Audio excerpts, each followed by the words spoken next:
Hello basketball coaches and basketball players, my name is Alan from Al's Basketball Training, and today I'm going to give you some baseline inbounds plays that you can run if you're going up against a box and one zone defense. Now a box and one zone defense is where you have four players playing kind of like a box zone, and then you have one single player who's playing man-to-man on your team's best player.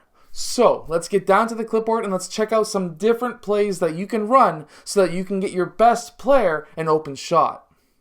Okay, so in this first play, we're going to have obviously player 3 on the inbounds. We're going to have 3 players lined up, spread out along the key extended.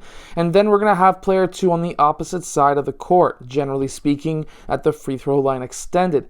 What he is going to do is player 4 and 5 are going to be setting a screen on those two players because their zones are those areas, and we're going to try and get player 2 a shot somewhere in that box. So what we're going to be doing now is having player 2, he's going to be running around the perimeter, and player 1 is going to be setting up a screen on player 2. Now, if player 2 gets past that screen, what we want to see happen now is for player 5 to go and set a secondary screen for player 2. Now, that might bring player 1 out to defend player 2. However, what I want to see happen now really quickly is an inbounds pass to player 2. He can have that shot again in that area whether or not one of these two screens worked. Going from there, if player 2 was to get stuck on player 5 and player 1 pops out, I want to see player 5 roll towards the basket and player 3 to pop out right along that corner, so that now we have two different options. We can have player 3 for a shot, of course, if he is a good shooter, and then we also have player 5 who may be open going down the middle of the key. So option number 1 is player 2 scoring from that box. Secondary choice is player 5 scoring with a layup, and our third choice is player 3 out along the wing.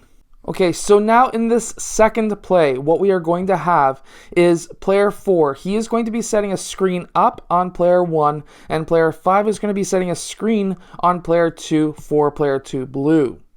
What's going to happen now is player 2, he is going to then curl off, and he's going to use both of these players as a screen, and he should be able to get the inbounds. What we're hoping for is close to the baseline, so that when he gets that ball, that's going to bring player 4 out to him to guard him. Now, of course, if he has the open shot, he can take it, but now we're going to be having player 3 move in, where this could be a quick, simple pass in for a layup. And if player 5 red was to defend that, we could now have player 1 or 5 possibly open. Most likely you'll see player 1 open for a layup, but if player 3 was to come down to defend that low block, we may have player 5 open at the high post, right at the elbow.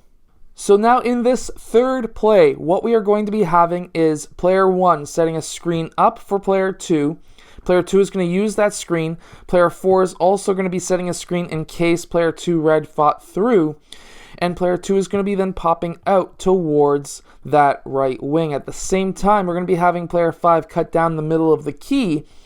And now, essentially what this does is it creates three players for players 4 and 1 to guard. So, if player 4 pops out, player 1 pops out, we may have player 5 in for a layup on this side. If player 4 pops down, and player 1 guards player 2 because his man is caught on a screen, then we may have player 4 open near the point. Or if player 1 was defending player 4, and we may have player 2 wide open along the wing. So, quite a few different options in this play as well. And that's the whole main thing with a box and one. You want to have lots of options. You want to get easier shots for other players on the team, and you can have more advanced shots for obviously your best player. So I hope that these plays so far are doing really well. We're going to do one more play that I know you're going to absolutely love. So let's check this out. So in this play, we're basically baiting and switching, trying to get player 2 to move him out of the way defensively. So what we're going to be doing now, first off, is player 2 is going to be running up towards the point. We're going to be having player 5 cut down towards the low post, which is going to bring player 4 red down to defend him. At the same time, we're going to be having player 4 come down towards the wing, not to the three-point line unless he can obviously shoot it, but to that mid-range area.